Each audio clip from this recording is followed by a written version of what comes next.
Hello everyone, welcome back to another episode of Let's Play Pokemon Y2. I'm your host, PokeGamer. In the last episode, we basically finished up going through all of Castelia. We just have to kind of finish doing the, battle company or whatever. So you may or may not notice the speed for the gameplay has actually been increased. This is because we're not going to get just one but two team members today. Well, not both, but one of them is kind of like Riolu in the sense that it's a rarer encounter than others. So, just felt the need that we needed to speed things up a bit. So, I mean, I had to record this like 3 times. The third time was the charm, of course. But the time before the third, it took me about 17 minutes to get everything done that we did in about 10 minutes in this episode. So, yeah. Well, technically in the last attempt, I ended up killing one of the things I wanted to catch. So, in a way I failed regardless, and it would have taken even longer than like 17 minutes just to get everything done. So, yeah. So, we have some very, very important news for everyone.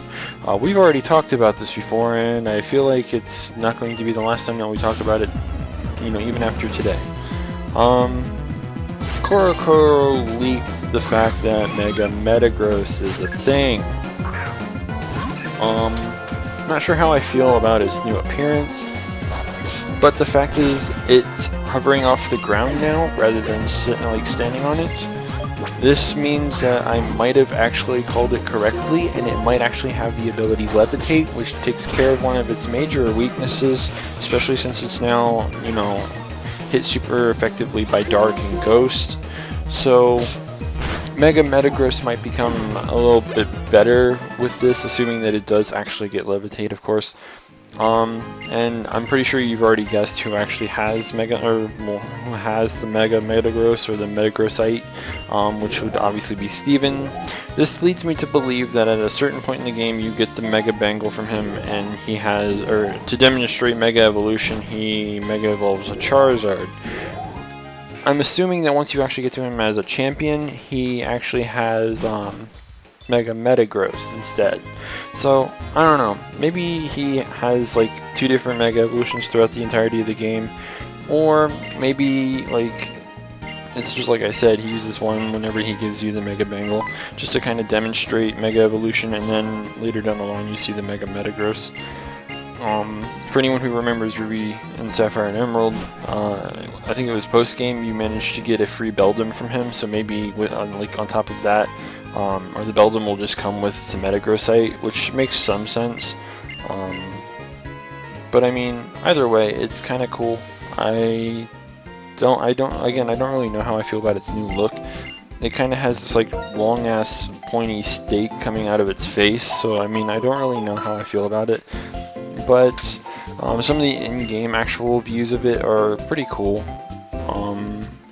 Also, a couple of the screenshots also reveal some of the gym leaders that return, as well as the fact that Sydney will also be returning to the Elite Four most likely. There seems to be another Elite Four member there, but I can't make out who that is per se. I think that might be Drake.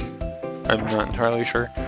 For gym leaders that it reveals, Roxanne, Flannery, Norman, which kind of is a given considering, Brendan and May both make their return, not some new character. I forget the guy's name from Mauville, but he's there too. And it also looks like there's some other chick there too. That could be Winona. I'm not entirely sure. But, I mean, there are things. There also seems to be like another character in a little box and towards the bottom. I'm not entirely sure. But the image with those like trainers has Beldum, Metang, and Metagross, and it also shows the Mega Metagross on both sides of the pages. So I don't know. If anyone can actually like translate that, if you blow it up, because I have it blown up a little bit already. It's up to like 150%. You can kind of make out some of the stuff on it, but I seriously doubt that even Serebii will be able to translate it. Of course, I mean, like, it should already be out because, Chuggaconroy's out, so obviously someone has to have the information as to what its actual ability is. But, yeah, I mean, like, I'm very curious to find out what its new ability is going to be. That's one of the things I'm more worried about more than anything. But, I mean, then what can you do, really? We have to just wait for like a better, clearer scan of it in order to be like, oh hey, you know, Mega Metagross, because why not? PokeBeach hasn't even gotten the translation up for it yet either, so I mean, we just have to wait for a better scan, which I don't really know if like anyone's gonna be able to do that for a little while. It'll probably be later tonight or something, where Serebii will update and say, oh, its ability is so and so. I'm going to really laugh if Metagross actually turns out to have Levitate. I don't really know what they're gonna actually, like, what else they could really give it though. I mean, it would be kind of a waste to not give it Levitate at this point because of all the weaknesses it gained through Generation 6. And it really needs something to kind of compensate for the fact that it got completely screwed over as of Generation 6. Same happened to Bronzong. I mean, just the fact that, like, Levitate doesn't solve all of its problems, of course, because, I mean, there's things like Mold Breaker, Excadrill that can get past Levitate and hit it for a super effective Earthquake. But, I mean, at the same time, it needs it against other, like, major threats. So, I mean, it just seems like it's something that it really needs to get. But I could be wrong. There could be other potential abilities too. I'm not entirely sure though. Levitate's the only thing that's ever really come to mind though, just because that ground weakness is real, and it kind of, you know, needs to get rid of some of its new weaknesses that it has. Anyways, there are 2 team members that can be found both in this area, and this happens to be one of them. Petilil, the pre-evolution of Lilligant.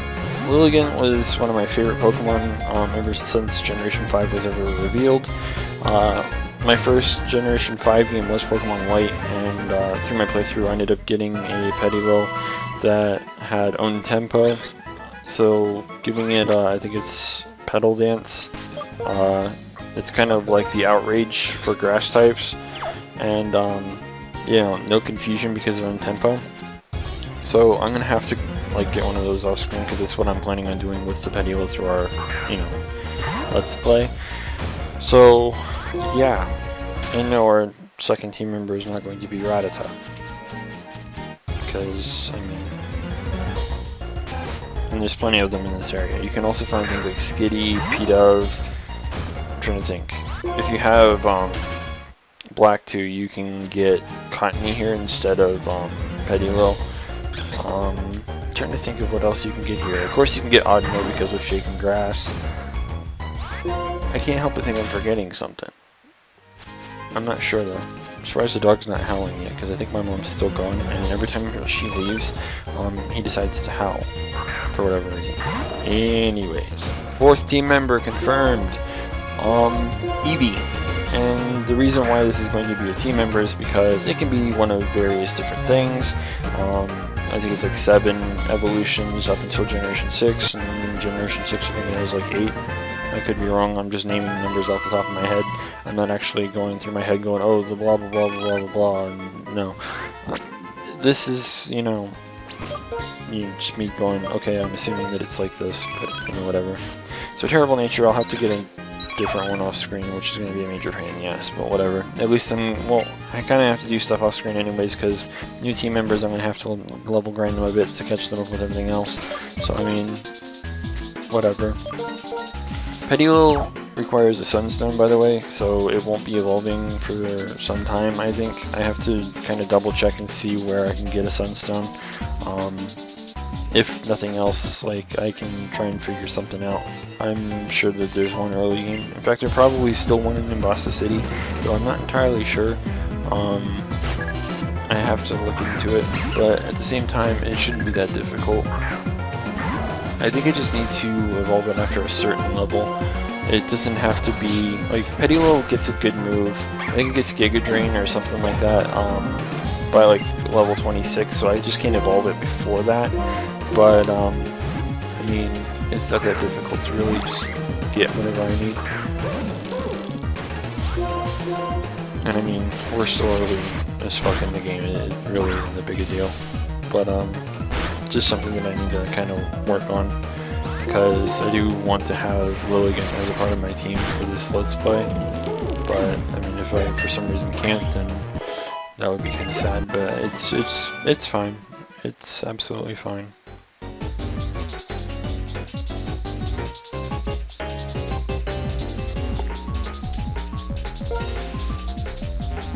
And it's getting hotter in my room for some reason. I have no idea why. But I mean, whatever, I guess. Let's see. Yeah, I still get the. I'm actually, because this is why I do narration after I recorded my actual gameplay, because I can go ahead and read off Serebii or wherever and look up things. So apparently, yes, you can still get a Sunstone in Nimbasa City. You can get one in Giant Chasm, Relic Castle, and of course Pinwheel Forest. Pinwheel Forest we did not get into until the post game, and of course Relic Castle is around Route 4. So I mean that's on the way to Nimbasa. So I mean it's not that difficult really. It's just that the sewers are kind of a pain in the ass, so we are going to still be in here for a little bit longer. Not too much longer, of course, because we get through the majority of this area right now. It's just that there's also that little cave area that Team Plasma was hanging around, which we can go in there. I believe that connects to another part of the Unova region.